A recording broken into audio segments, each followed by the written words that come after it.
Muy buenos días. De nuevo aquí en la sección Te Escucho en cada día con Jesús Nova. La semana pasada estuvimos conversando sobre los problemas que pueden estar asociados con el peso de las mochilas escolares y las complicaciones que pudiera tener esto en nuestros niños, en nuestras niñas, en nuestros adolescentes.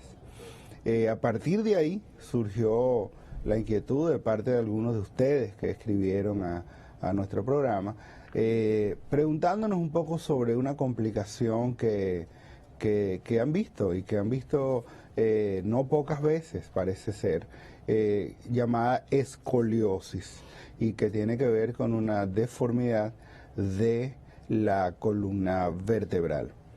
Para ello, hemos decidido invitar a un especialista, a un ortopeda, para que nos hable un poco sobre esta problemática, sobre qué tan frecuente es, sobre qué podemos hacer una vez detectada esta problemática, y sobre todo para llevar información a la familia dominicana acerca de cómo proceder de la mejor manera en estos casos. Para ello, como les decía, tenemos al doctor Johan Fernández, quien es ortopeda y que ha tenido la amabilidad de venir a nuestro programa para conversar con todos ustedes en esta mañana. Muy buenos días, doctor Fernández. Gracias por acompañarnos en la mañana de hoy. Buen día, gracias por invitarme. Con mucho gusto. Entremos en materia de una vez. ¿Qué es la escoliosis, doctor Fernández? Bueno, la escoliosis no es más que, si vemos la columna vertebral de frente, la columna es completamente derecha. Si la vemos de perfil, o sea, de lado, hay ciertas curvaturas que son normales, que son necesarias para uno poder moverse, caminar y tener equilibrio. Ese la adoptamos cuando vamos creciendo. Entonces, cuando la columna de frente se desvía hacia un lado o hacia el otro, es lo que le llamamos escoliosis. La escoliosis, hasta ciertos grados, puede ser que no sea un problema. Si son menos de 15 grados, son cosas que pueden ser muy desapercibidas. Se considera normal. Se dice que es una actitud escoliótica realmente, no es una verdadera escoliosis. Ahora, cuando pasa de 15 grados, es cuando sí llamamos de una verdadera escoliosis.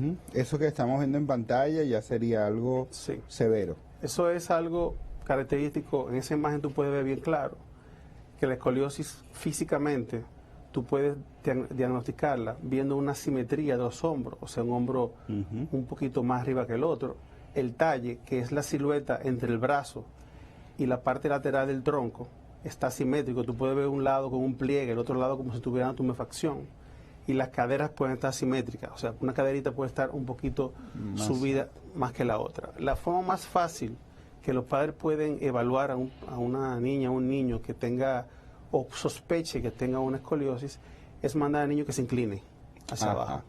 Nosotros llamamos eso test de Adams. Es muy fácil. Cuando se inclina, se puede ver que la escápula y un lado del dorso se puede subir y la parte lumbar se ve como una tumefacción.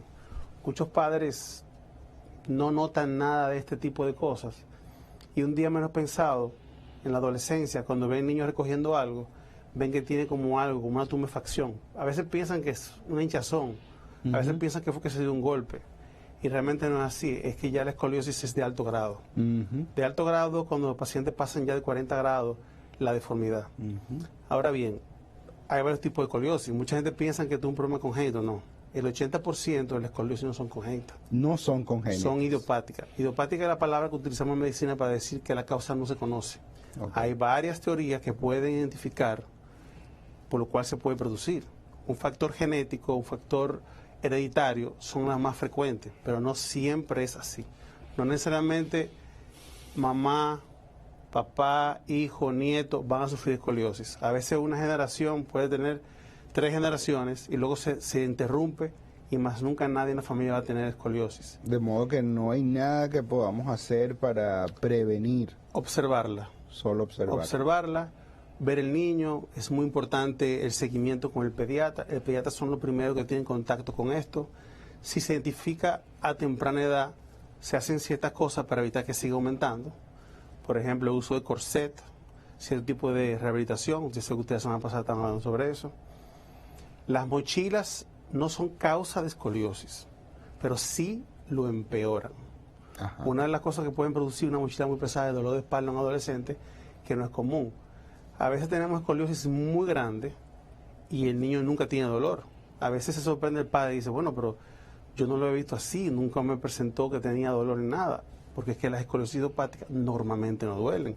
Si duelen es porque vienen acompañadas de alguna otra cosa o está pasando algo con el niño que le puede estar causando O sea, dolor. eso es importante para los padres. O sea, no duele, no hay un dolor que es lo que haga que el niño se queje y los padres entonces noten el problema, sino que no se va a quejar de dolor el niño. Hay que observarlo para ver la deformidad en su columna vertebral y esto es lo que debe llamar la atención.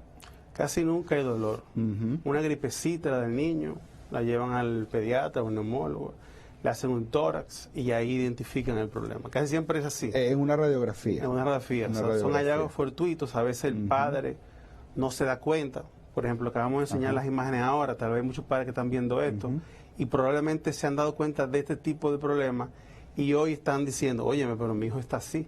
Ujú. ¿Qué debo hacer? Hay que llevarlo al médico porque según la edad, el desarrollo esquelético que tenga el niño es que se hace el tratamiento. La mayoría de los tratamientos son observación y espera que el niño termine de crecer. Si es muy pequeño, se ponen corsets. Parecen fajas, pero no son fajas. Ok. Son materiales polietileno que parecen como un plástico, Ok, el cual la endereza para que espere a ver el crecimiento. ok. Estos tratamientos no necesariamente son exitosos en evitar que aumente. Ok. Se cree que el 40 al 50% de las escoliosis que van a ser de alto grado, no importa el tratamiento que tú le pongas, como que ya van a avanzar. Como quiera Ahora avanzar. bien, si yo logro esperar que llegue por lo menos a los 11, 12 años del desarrollo esquelético, es un momento que si son de muy alto grado, la puedo manejar quirúrgicamente sin miedo a que yo le vaya a quitar el crecimiento al niño. Pero lo importante y lo primordial es la observación y el seguimiento por un experto que maneje deformidades. Que normalmente es un ortopeda. Bueno, un ortopeda, y si es un cirujano de columna, mejor todavía. Ujú. Son mucho más frecuentes de lo que nos imaginamos. Ajá. Se cree que el 4.5% de la población mundial sufre escoliosis. Eso quiere decir que si somos 10 millones de habitantes de República Dominicana, teóricamente, porque somos más, estamos hablando que hay ahora mismo más de 450,000 personas en la República Dominicana sufriendo de escoliosis. Y de Que sean de alto grado, Ajá. van a ser un poquito más del 5%. Hay muchos que pasan desapercibidos. Muchos pacientes que cuando son adultos llegan a la consulta con dolor de espalda porque tienen una escoliosis y la descubrieron como adulto. Muchas, la mayoría, casi todas, fue en la adolescencia. Y a medida que pasaron los años fueron evolucionando y comienzan a haber degeneración de los discos y ese tipo de cosas. Porque ya en el adulto sí puede la escoliosis causar dolor de espalda por degeneración discal. Pero en adolescente normalmente no duele. Como estamos educando, ¿verdad?, a la población y tratando de que se conviertan en agentes activos de la detección temprana de distintas situaciones que puedan afectar la salud. Me gustaría preguntarle algunas cosas con el interés de ir desmenuzando un poquito más esto. ¿Esto es más frecuente en niños o en niñas o no hay una claridad estadística en la prevalencia de este trastorno de la escoliosis en función del sexo? Mira, la probabilidad de que una escoliosis le dé un niño o una niña son iguales. Ok. Son iguales. Ahora bien, que sea de alto grado, lamentablemente es 4 veces más frecuente en niñas que en niños. ¿Por qué? Porque la niña tiene un desarrollo esquelético mucho más acelerado en el periodo de su primera menarquia, que es su primera menstruación. O sea, alrededor entre los 11 años y los 15 años, la niña se desarrolla muy rápido. Te fijas, un niño de 2 o 13 años y una niña de 2 o 13 años que ya se desarrolló, Claro. te das cuenta que la niña le lleva una cabeza. El varón, el crecimiento es más lento, más prolongado. un varón puede estar creciendo hasta los 20 años. La niña lo que crece es por lo menos 2 años después de la menarquia, que es su primera regla. Ese crecimiento muy acelerado. Ese periodo de 1 año antes, 2 años después de su primera menstruación es el periodo peligroso para que una escoliosis pequeña de 20 grados se convierta en una de 70. Ajá. Por eso es que las probabilidades de que una escoliosis sea quirúrgica es por lo menos 4 veces más frecuente en las hembras que en los varones. Entiendo. Y cuando mencionamos los grados de la escoliosis, estamos mencionando qué tan pronunciada es la curvatura, Sí. ¿cierto? Correcto. Y esto puede ser desde 15 grados hasta... A partir de 15 grados se considera que es una verdadera escoliosis. Ok. Hasta los 40 grados se observa. Después de los 40, 45 grados, en adolescencia, en desarrollo, en un potencial de crecimiento muy alto, debe ser manejada quirúrgicamente. Ok. Porque lo que tratamos de evitar es que llegue y sobrepase los 60 grados. Cuando pasa de 60 grados, una escoliosis torácica, ocurre lo que se llama col pulmonar. Hay una compresión en un lado de los pulmones, que hay una insuficiencia y puede haber un problema obstructivo crónico en ese pulmón. También, como la escoliosis rota, porque es tridimensional, produce una disminución en el espacio torácico, haciendo que el corazón tenga una compresión que evite y bombee la sangre adecuadamente. Okay. Al pasar eso, ese corazón se vuelve que tiene que hacer más fuerza. Al hacer más fuerza con los años, se vuelve insuficiente y hace una insuficiencia cardíaca congestiva. Eso puede ser que no pase a los 2 o 13 años, puede pasar que pasen años. Claro, un niño que hoy tiene 40 grados y al cabo de 1 año se convierte en 75, 80 grados, sí comienza a tener problemas serios. Entonces, para nosotros, los que tratamos esta patología, es mejor tratar una patología que nos dé pocas complicaciones desde el punto de vista del manejo cuando decidimos operarla. Entonces, es mejor operarla entre los 40 y 60 grados que esperar que pase 60. Claro, se opera en cualquier grado, pero las complicaciones principales, los riesgos en el manejo quirúrgico por arriba de los 60-65 grados son mayores que si tú lo manejas entre los 40 y 60. Una cirugía más corta, más sencilla, menos sangrado, menos tiempo quirúrgico, pues son cirugías grandes y los resultados son muy buenos. Y los adolescentes se acostumbran a esto, que luego de 20 años después nadie se da cuenta que han sido operados de escoliosis. Ahora bien, mencionándolo, esto es en adolescente. Ya eres un adulto, tienes 50 grados, no tienes la obligación de operarte aceleradamente. Para nosotros, cuando identificamos un adolescente con una escoliosis de 50-60 grados, es importante manejarlo lo antes posible para evitar que siga aumentando o que haga una segunda o una tercera curva. Pero si tú tienes, por ejemplo, 35 grados y tienes una escoliosis de 50 grados, no tienes que andar con esa carrera, ya no estás creciendo. Y has llegado adulto con eso, Sí, o sea que de alguna sí manera... va a aumentar, porque cuando pasa de 40 a 45 aumenta, pero aumenta de medio grado a 1 grado por año, tal vez. Eso no es 100%. Okay. Entonces el seguimiento de un adulto es 1 vez por año, un chequeo y medir la curva, y tú vas viendo cómo va la curva. Si la curva se mantiene ahí, tú te puedes aguantar todo lo que tú quieras, o hasta que te duela, o hasta que tú tengas inconformidad como te ves estéticamente. La estética no es una indicación para corregir una escoliosis, pero para un adulto tal vez.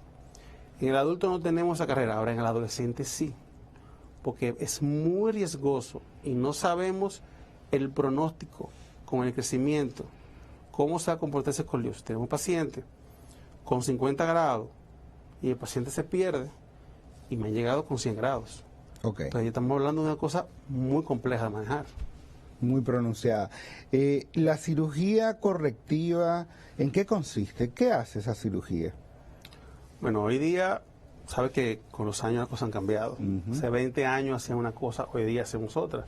La tecnología hoy día es mucho más segura, hay menos complicaciones y realmente se trata de, cuando uno abre el paciente, lamentablemente, la cirugía mínima invasiva, estamos en proyección, hemos hablado de muchas cosas, hay muchísimas ideas y lugares donde están intentando hacerla mínimamente invasiva, pero lamentablemente si no abrimos suficientemente bien, no hacemos una buena corrección y no pegamos todo eso como si pegamos un bloque con otro con cemento, se nos pueden romper otro tornillo, puede aflojar, hacer una pseudoartrosis, que es una no unión, que eso puede producir muchas complicaciones posteriores. Ahora mismo la mejor cirugía es abriendo. Ahora mismo hay que abrir, hay que quitar ciertas partes de la columna para refrescarla, poner unos tornillos y con una vara corregirla. La tecnología de hoy día, hacemos una reconstrucción tridimensional. No solamente corregimos la escoliosis, sino le damos las posiciones anatómicas adecuadas, que son cifosis y lordosis, y desrotamos, haciendo que las costillas se vayan a su sitio, quitando la jiba, mejorando la deformidad no solamente de la columna, sino de la caja torácica, y así haciendo una reconstrucción tridimensional. Antes había muchísimas complicaciones, sangrados, problemas neurológicos, pacientes fracturaban los implantes, pacientes rechazaban los implantes. Hoy día la tecnología de los implantes son muy buenas, los pacientes prácticamente no rechazan este tipo de implantes. La fusión es muy buena. Utilizamos neuromonitorización, que vigilamos todo momento, cada paso que hacemos en la cirugía para evitar complicaciones neurológicas. Hoy día es muy segura la cirugía de escoliosis. Claro está, toda cirugía, por pequeña que sea, tiene sus complicaciones. Y las complicaciones de esto va a depender a mayor grado, mayor complicaciones. Claro, estamos hablando de las idiopáticas, que son las más comunes. Hay otras escoliosis, como son las congénitas, hay síndromes, las que pueden ser por parálisis cerebral infantil. Esas tienen más porcentaje de complicaciones por su enfermedad de base. Excelente. Entonces tenemos, digamos, distintos tipos de escoliosis y de ellas, la que se ha denominado como idiopática, que es la que no se sabe, ¿verdad?, su origen, es la menos complicada. Pero vamos a hablar un poco sobre estos otros tipos de escoliosis. Y hemos estado conversando sobre los distintos tipos, ¿verdad?, de escoliosis, y vamos a ampliar un poco sobre ello. Pero antes, me gustaría preguntarle al doctor Fernández acerca de cuáles serían esos factores o cofactores que tendríamos que tener en cuenta cuando ya una escoliosis ha sido diagnosticada, y decir, bueno, hay que disminuir estos factores para evitar que progrese, hay que evitar estos otros elementos para evitar que se agrave. ¿Cómo podemos ayudar, ya una vez detectada una escoliosis, a que la misma no empeore o no progrese de forma tan rápida? Bueno, sí, factores que pueden empeorar en la adolescencia, una escoliosis, es la posición.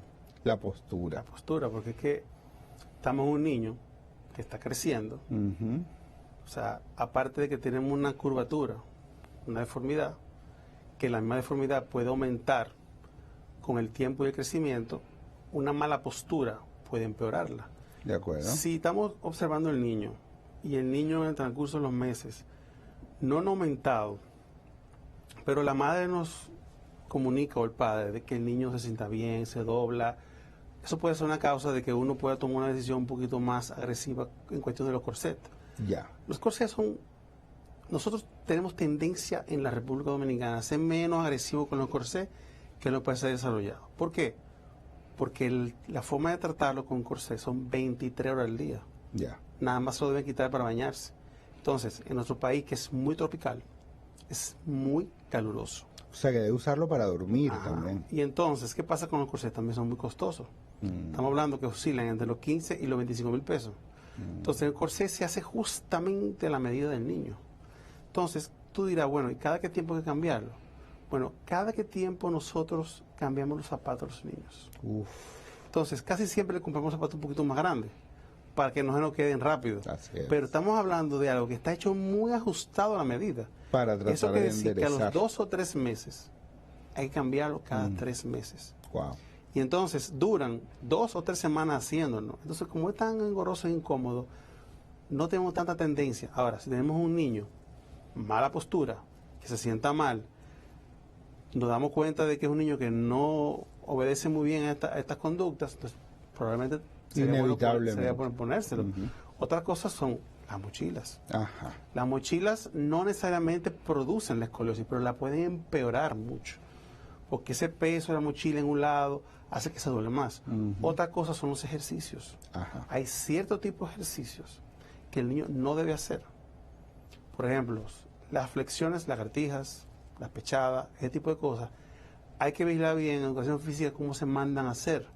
Porque si el niño la hace incorrectamente, puede empeorar la posición de la columna.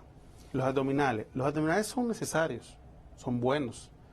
Inclusive nosotros recomendamos a todo el mundo para mejorar lo que es la parte de la columna y el dolor.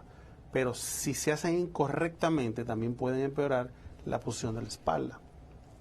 Por eso siempre mandamos a los niños que hagan natación, que hacen desarrollo muscular, que hagan terapia. En la terapia les enseñan unos ejercicios especiales, que son los ejercicios isométricos de clap, que es que lo ponen al niño a estirarse más de un lado que del otro, para ayudar a la columna a doblarse al lado contrario y ayudar a que el crecimiento evite aumentarlo. Claro, hay muchas cosas que podemos hacer para tratar de evitarlo, pero a veces nada puede ser concreto y por eso es que debe estar en vigilancia cercana.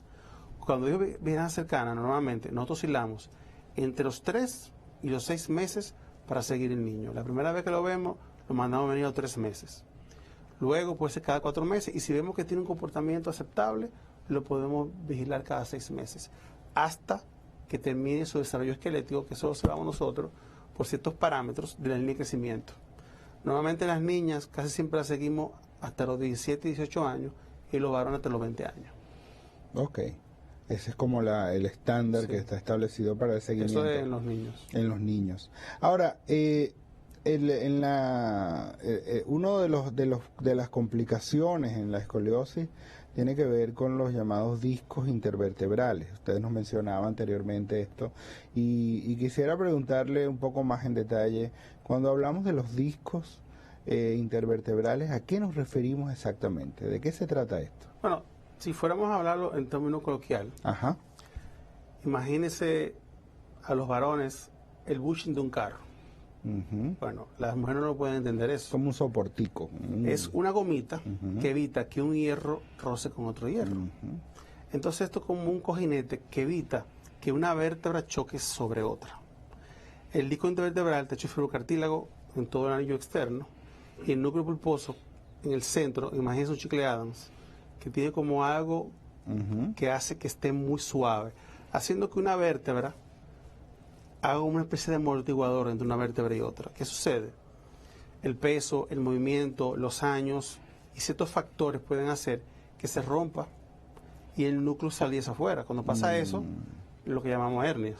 Pero pudiese tener fisuras internas que no se rompe el anillo y con el tiempo ese disco se va desgastando. La posición de la escoliosis, como es una posición que no es natural para soportar las cargas del disco intervertebral, puede hacer que se degenere antes de tiempo el disco. Por eso es que los adolescentes no tienen dolor, porque sus discos son normales.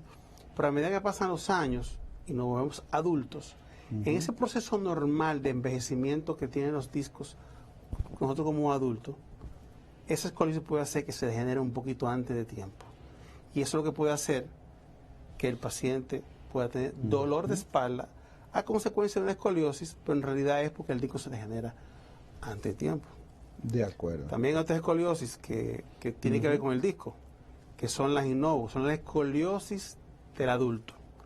Del adulto es porque realmente nunca tuvo escoliosis en la adolescencia, pero cuando fue adulto tuvo mucha degeneración de los discos. Al tener mucha degeneración de muchos discos, los discos se vuelven inestables y hacen lo que se llama laterolistesis, que es que la vértebra se va hacia un lado. Y al tener muchos discos inestables, la columna se va un poquito hacia un lado. Claro, estas escoliosis no son muy grandes, pero son muy dolorosas. Pueden presentar dolor lumbar, calambre en la pierna, porque el disco irse hacia un lado, doblarse la columna hacia ese lado, comprime el hoyito donde sale el nervio, que se llama agujero de conjunción, produciendo una compresión indirecta. Tener calambre, lo que llamamos ciática, que en este caso particular no es debido a una hernia, sino una estrechez en el agujero donde sale el nervio hacia la pierna. Que es lo característico en la escoliosis del adulto cuando da síntomas, que da dolor y calambre, mientras que en el adolescente no le produce nada de eso. Sí, por eso es tan importante que cuando usted sienta algún tipo de anormalidad, de malestar, consulte con su médico en primera instancia, en lugar de automedicarse o de buscar alivio al dolor. El dolor siempre es una señal de que debemos buscar asistencia. Antes de eliminar el dolor per se, tengamos en cuenta de que si duele es porque algo no está bien y ese dolor nos está diciendo busque ayuda para entender la razón del mismo.